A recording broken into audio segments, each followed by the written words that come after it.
some important ratios, or I guess metrics, when evaluating a stock.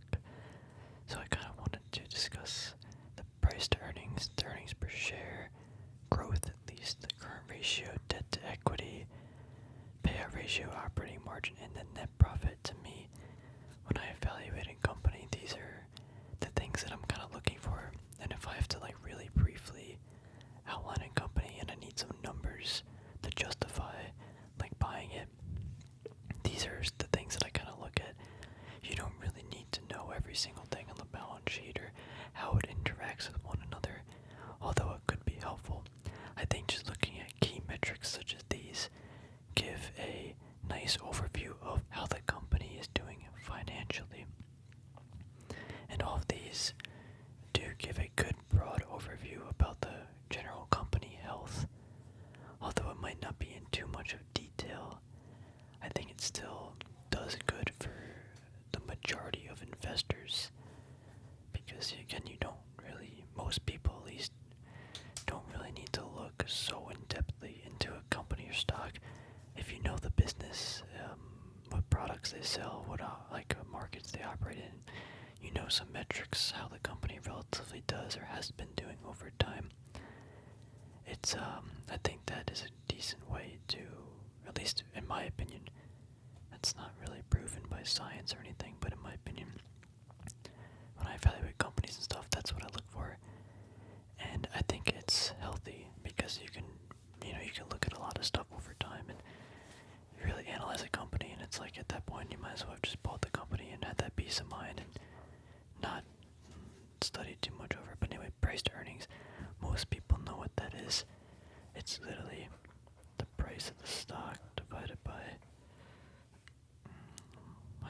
I'm pretty far away from the table. The price of the stock divided by the earnings. Pretty simple. If the price of the stock's $20, I guess earnings per share actually is the better word. So what's earnings per share? The EPS is how much the company is earning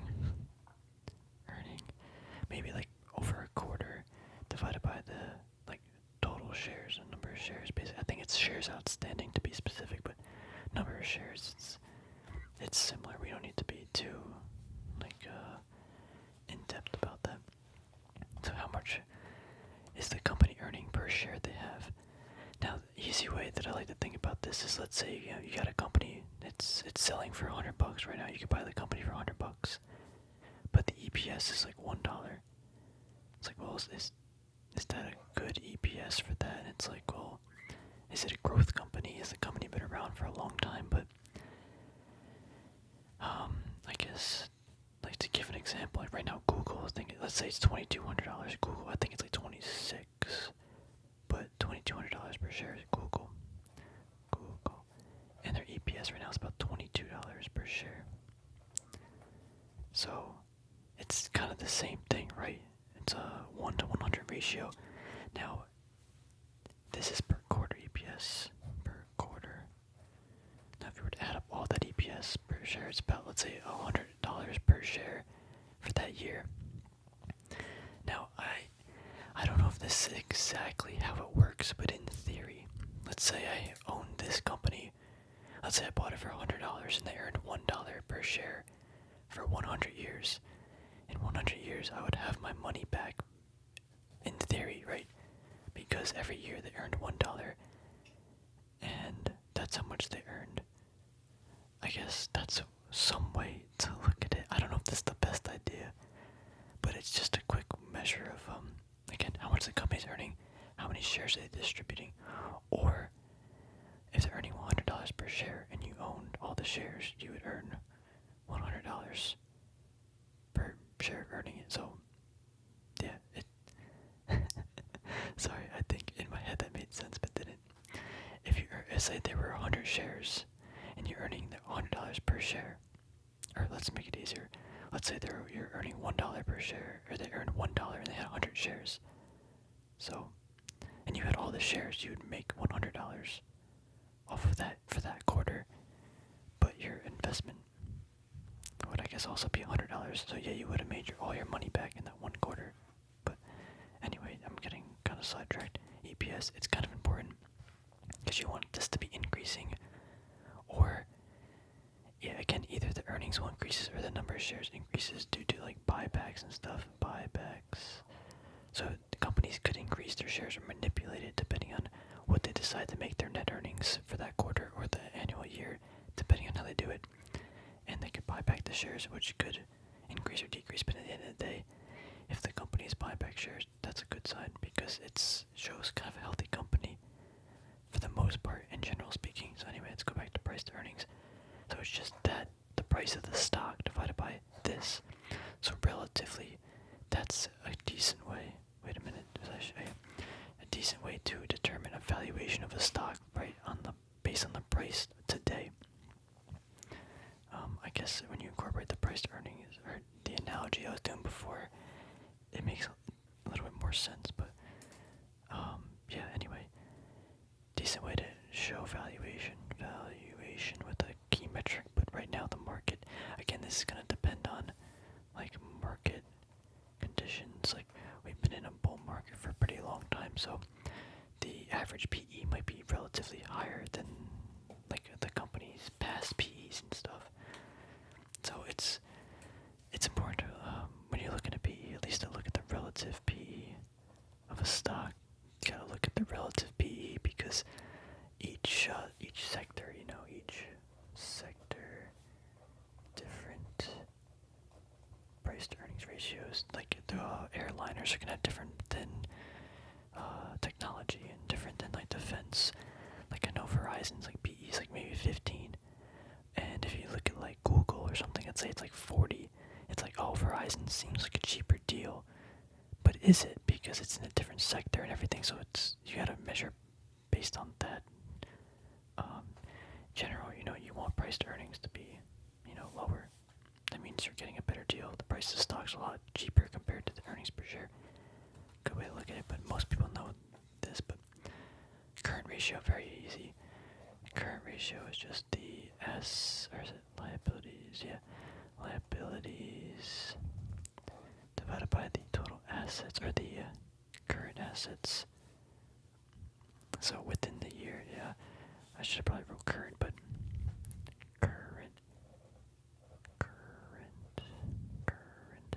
current just meaning within the last year, this year, are they able to pay off their dividend, sorry, they have to pay off their money of liabilities. I'm sorry, this is wrong. Current ratio, I thought I had it right. It was current assets divided by the current liabilities. And you want this to be anywhere from at least greater than 1, but 1 to like 2 is pretty healthy because you want to make sure that the company is able to pay back what they have, like the debt they have this year, they can pay it back. So it's just a quick indicator to show, hey, can the company sustain themselves over this year if something were to happen? Anything below 1's kind of like 1.5 is usually the number that I like to see.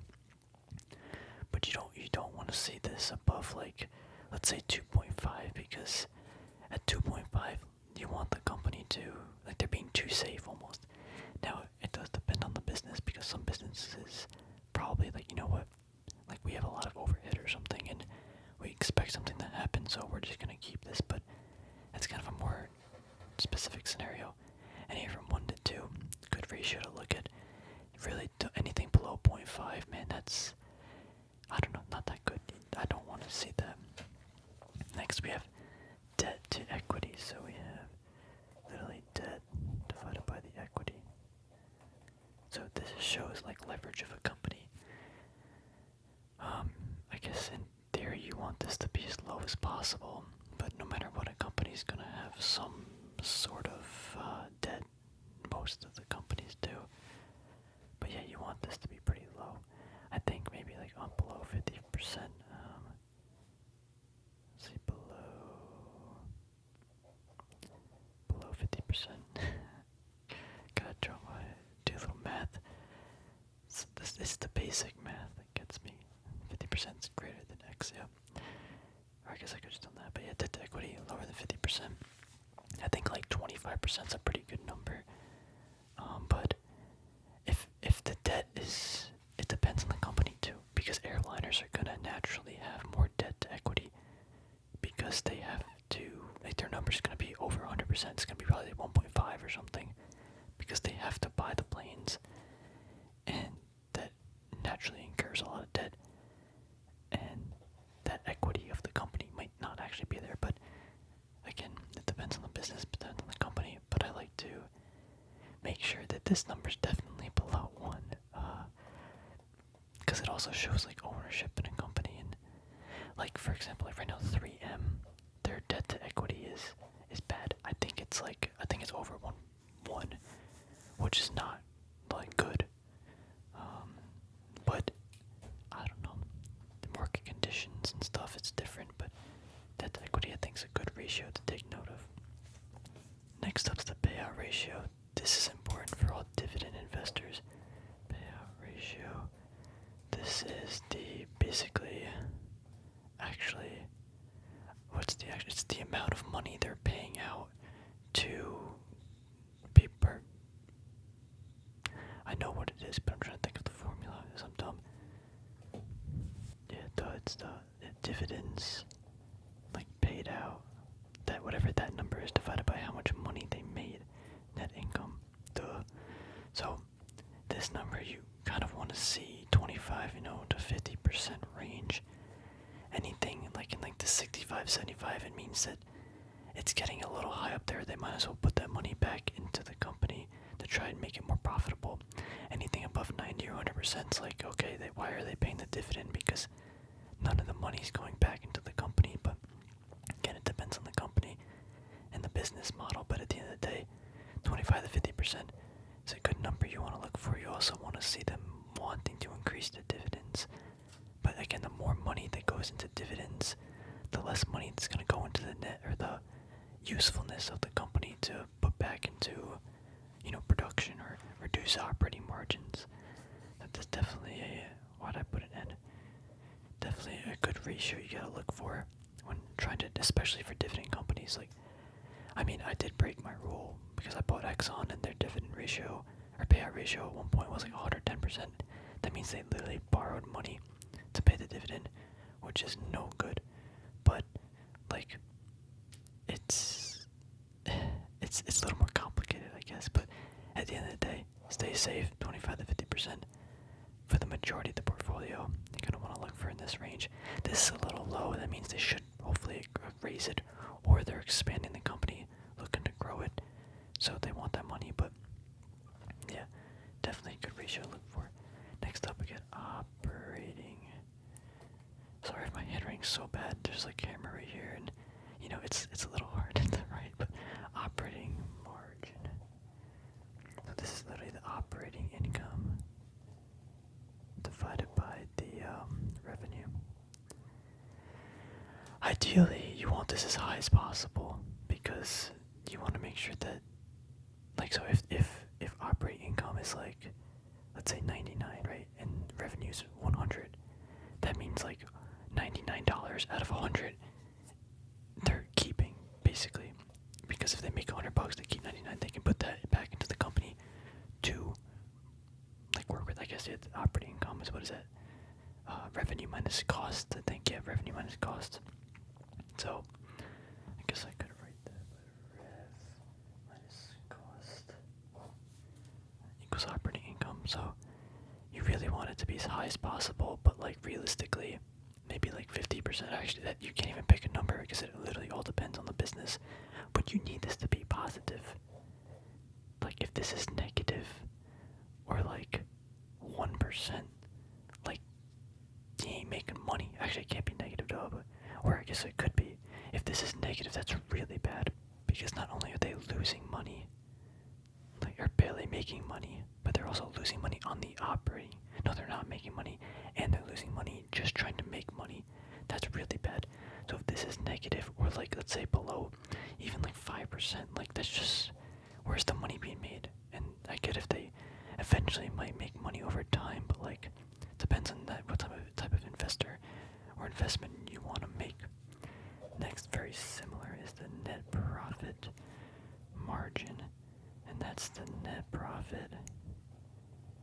divided by the revenue. Yeah. So that's actually how much money they get to keep after taxes, I guess, and everything, as compared to revenue. Now, obviously, again, you want this to be as high as possible, but realistically, like 20% is like a crazy high number for some businesses. It's all gonna depend on the industry. What company was I looking at? I was looking at some company, they had like an 18% profit margin, or net profit margin, which is like really good. So that means their operating income, let's say, is like, I don't even know, it actually depends, but maybe it's like, it's definitely higher than the profit margin, like it just mathematically has to be, so maybe it's like 25%. Now, those are pretty healthy numbers. Another thing to look at is, let's say you have like operating, it depends on the business and their growth, but let's say you have like operating profit margin 25%, and they're only making 1% profit off of that 25% operating income. Something's happening around as they're getting to the final stages of making the money, where they have to like get rid of the money or whatever, like taxes or just something got in the way. That's something you can take a look at. But if the operating operating margin is pretty high, and the net income is also within a relative number, it's pretty safe to say that the company not only makes money, but they're pretty efficient. One of them I forgot to add was actually ROE, return on equity. I forgot the exact formula, but it's how much money, how efficient the company is at using shareholder money. So if this number is like 15%, that's good. But if it's like 1%, that means if I give this company money, they're most likely not going to do anything with it to make the company profitable. But if this number's high, the money that I give the company, they're going to be able to generate a lot more cash and, I guess, usefulness. I guess equity was the better word. Create more equity with the money I give them. That's also quickly a good ratio to look at. So if you take a look at all these ratios and you kind of put them together, I guess we could add ROE. It kind of gives a good fundamental, like, I guess energy, or not energy was the word I'm looking for, like what the company is on a fundamental level relatively. Now, you obviously got to take these for each year, maybe each quarter, but I think doing each year and maybe like the recent quarters and taking a look at that, but seeing is the company, is their equity growing over time? Is their PE like kind of the same? Is their EPS kind of growing, or is this thing constant? How is their margins? If their margins are getting worse, why is that? Where's the money going? Are they just buying more land or something, or are they becoming more in debt? I think these metrics or indicators, I think give a good, why can't I think of a word? Give a good, like, reason, or like to buy a company or to not buy it. Just show from like a valuation standpoint how the company's doing on a fundamental level. These definitely are not the only indicators. There's a lot more, but these are the ones. Like, if I have to look at a company and I got 1 hour, let's say, I need to know like what they do. And I mean, I guess I don't do it that often, but if I need to know what they do, I want to know how they do fundamentally. Let me look at the chart. I'll probably spend, like, I can take a look at these in like 5-10 minutes, have a really good idea like of how the company's been doing over time, just based on these indicators. But again, it's not the end all be all. It's just metrics and indicators. So it's definitely something I would look at, take a gander. And yeah, I think these are definitely the best metrics. But again, maybe I missed some. Let me know below if there's any other metrics you really like. I was gonna put like dividend, dividend growth, but if all of this is good, the dividend growth per share, like, or per year, should in theory grow if all this is intact, right? And I'm just talking about like metrics. So like, I guess EPS isn't a metric per se. I guess it is, but EPS growth, like over time, or PE growth, not PE growth. Yeah, just PE, like over time, but EPS growth, I guess it could be one, yeah. But yeah, so again, PE, earnings per share, current ratio, debt to equity, payout ratio, operating margin, net profit margin, ROE. I think all solid indicators to get to know and use practically when evaluating a company. So thanks for watching, everybody.